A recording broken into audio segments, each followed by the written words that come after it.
शहर से बम्बई ऐसे शहर में रहती थी और गोबर उठा करके उपले बना करके और अपने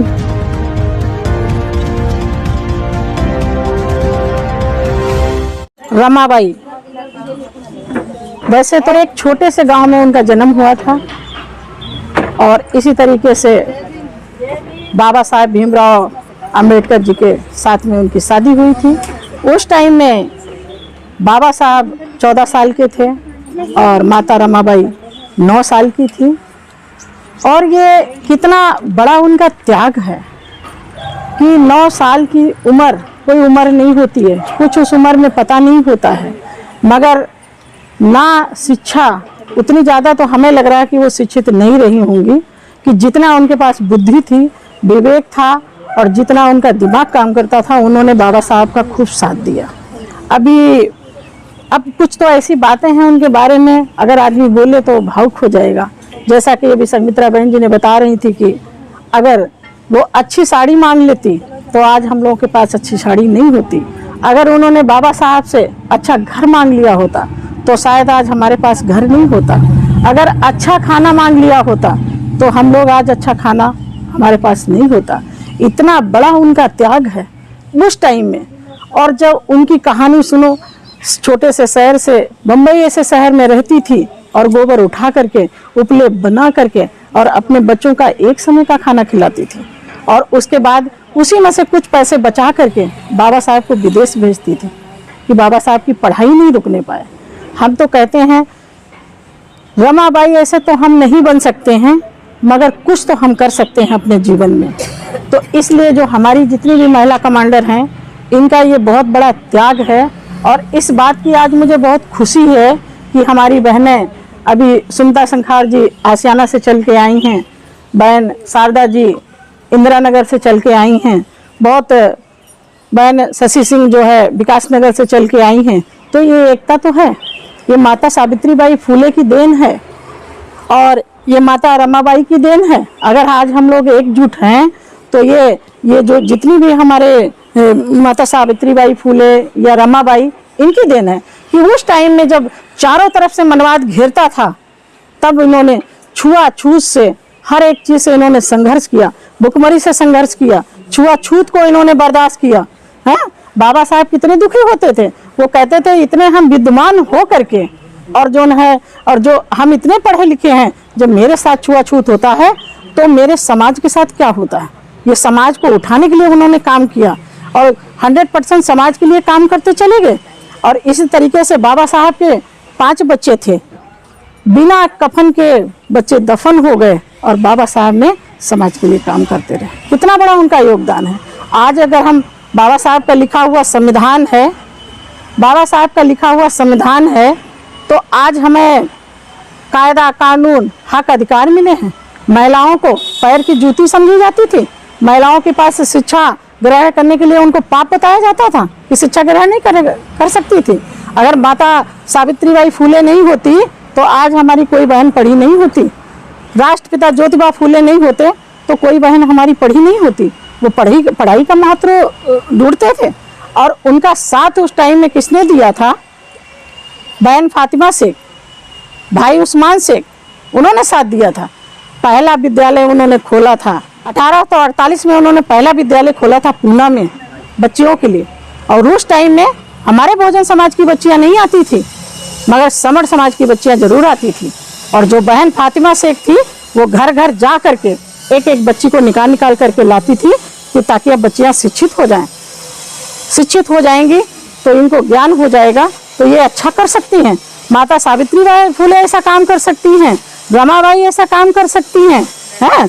और जिस तरीके अभी झलकारी बाई का नाम आ रहा था, बिल्कुल कहीं झलकारी बाई का नाम नहीं आता है, हैं?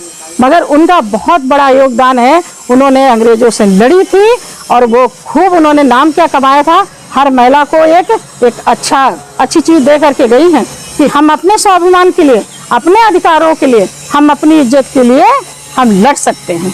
अगर हम महिला हैं, हम बेटी हैं, तो हम लड़ सकते हैं। हम क्या नहीं कर सकते हैं। आज हमारी इतनी बहनें बैठी हैं, ये अगर ठान लें तो ये क्या नहीं कर सकती हैं, ये बहुत कुछ कर सकती हैं। हम एक बच्चे को जन्म दे करके एक IAS PCS अधिकारी बना देते हैं, एसपी डीएसपी बना देते हैं, हम क्या नहीं कर सकते हैं। तो इसलिए हमारी सभी बहनों को यही करना है। बाबा साहब ने तो छुआछूत को मिटा दिया है, मगर छुआछूत मिटने वाला नहीं है। आज हमारे बच्चों की, छोटे छोटे बच्चों की 2 साल से शिक्षा बंद पड़ी है, क्या कोई इसी पे ध्यान दिया है? क्या शिक्षा के लिए बढ़ रहे हैं? छुट्टी पर छुट्टी, बंद पे बंद चला जा रहा है। मगर हम तो ये कहते हैं, हमारी बहनें अपने बच्चों को घर में बैठाल करके, जिनके छोटे छोटे बच्चे हैं, वो उनको शिक्षित तो जरूर करें। शिक्षा बंद नहीं होनी चाहिए। जब हमारे लोग शिक्षित हो गए, अपना हक अधिकार मांगने लगे, तो इन सरकारों ने बंद कर दिया पूरी तरीके से, कि ताकि ये इसी तरीके से गुलाम बने रहें। अगर शिक्षित हो जाएंगे तो अपना अधिकार मांगेंगे, अपनी मजदूरी मांगेंगे। अगर मजदूरी कोई करेगा, वो अपनी मजदूरी मांगेगा। तो पढ़ा नहीं होगा तो जोड़ नहीं पाएगा। तो हमारी शिक्षा खत्म करी जा रही, हमारे सारे एक एक करके अधिकार खत्म करे जा रहे हैं। संविधान में जो हमारे मौलिक अधिकार हैं वो खत्म किए जा रहे हैं। पर हमारी अगर सारी बहनें अगर एक हो जाएंगी तो शायद हमारे अधिकार खत्म नहीं होंगे। संविधान को हम लोग बचाने का काम करेंगे, भारत देश को बचाने का काम करेंगे। आज मुझे बहुत खुशी हो रही है कि एक आवाज़ पे माता रमाबाई की जयंती मनाने के लिए हम लोग उपस्थित हैं यहाँ पे, और मुझे बहुत अच्छा लग रहा है। और इस तरीके से हमारे जितने भी महापुरुष हैं, कुछ ना कुछ हम उनके लिए करते रहें। उन्होंने हमारे लिए बलिदान दिया है, अपना जीवन कुर्बान किया है। मनवर काशीराम साहब ने सुख सुविधाएं नहीं उठाई, किसके लिए? कि हमारे समाज को कुछ मिल सके। ये बहुत परेशानी से गुजर रहा। बाबा साहब के इतिहास को मिटा दिया गया था, मगर ये मनवर काशीराम साहब हैं जो घर घर इन्होंने पहुंचा दिया। हर घर में आज देखा जाए बल्कि बाबा साहब की फोटो लगी है। आज हम गांव की तरफ से जानते हैं कि अगर कोई बहन से पूछ लो तो बाबा साहब को जानती है। किसी विद्यालय में नहीं पढ़ाया जा रहा है, किसी स्कूल में नहीं पढ़ाया जा रहा है। इनको हम जब अपने घर में रखेंगे, जब बाबा साहब को हम मानेंगे, तो हमारे बच्चे भी मानेंगे और बच्चों के बच्चे भी मानेंगे। इसलिए शिक्षा बहुत ज़रूरी है। बाबा साहब भीमराव अम्बेडकर जी ने कहा, शिक्षित बनो, संघर्ष करो और संगठित बनो। जब आप संघर्ष करने निकलोगी तभी तो आप संगठित हो पाओगी, वैसे कोई नहीं संगठित होगा।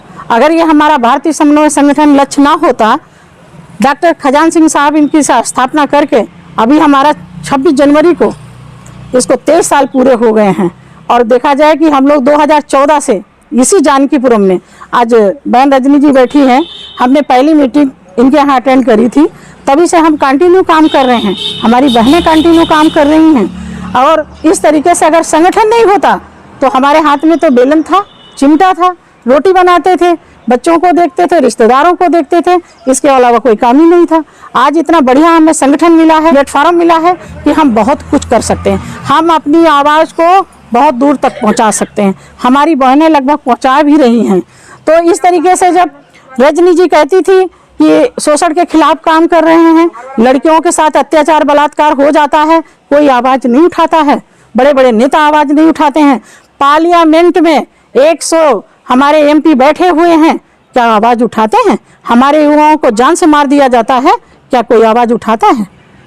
अगर आवाज़ उठा रहे होते तो हम बहनों को घर से निकलना नहीं पड़ता।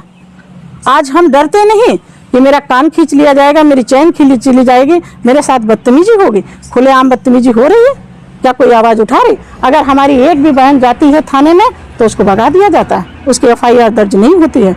और भारतीय समन्वय संगठन लच की जो महिला कमांडर हैं, इन्होंने ठान लिया है, हम अत्याचार को सहन नहीं करेंगे, इसका मुंह तोड़ जवाब देंगे। और हम लोगों ने इस संगठन के माध्यम से बहुत ऐसे बदमाशों की FIR दर्ज कराई है, जिन पे केस चल रहा है, जो जेल के अंदर हैं। और वो अब नाम नहीं लेना चाहते हैं कि जिनकी कभी एक एप्लीकेशन नहीं होती थी थाने में, आज वो जो है जेल के अंदर सड़ रहे हैं। अगर संगठन नहीं होता और हम बहनों को अगर इतनी जानकारी नहीं होती तो कौन हमारी बात को सुनता? तो ये देखा जाए कि माता रमाबाई का तो बहुत बड़ा त्याग ही है। बाबा साहब ने पूरा जीवन लगा दिया, मगर अब हम सबकी बारी है। हम लोग अपने घरों से निकलें और अपने बच्चों के अधिकार के लिए, बच्चों के अधिकार के लिए हमें संघर्ष करना होगा। अगर हम संघर्ष नहीं करेंगे तो मेरे जो छोटे छोटे बच्चे हैं, बच्चों के बच्चे ये पूछेंगे, जब आपको पता था तो आप लोगों ने क्यों नहीं संघर्ष किए, क्यों हमें गुलाम बना दिए? अगर जिंदा रहेंगे तो वो जरूर पूछेंगे हमसे। तो बच्चे हमारे इस तरीके से सवाल ना करें, उनको सारे हक अधिकार मिलने चाहिए। तो आप लोगों का बहुत बहुत धन्यवाद। और मैं बहन संगमित्रा जी का बहुत बहुत धन्यवाद करती हूँ और सभी को जय भीम, नमो बुद्धाय, जय संविधान।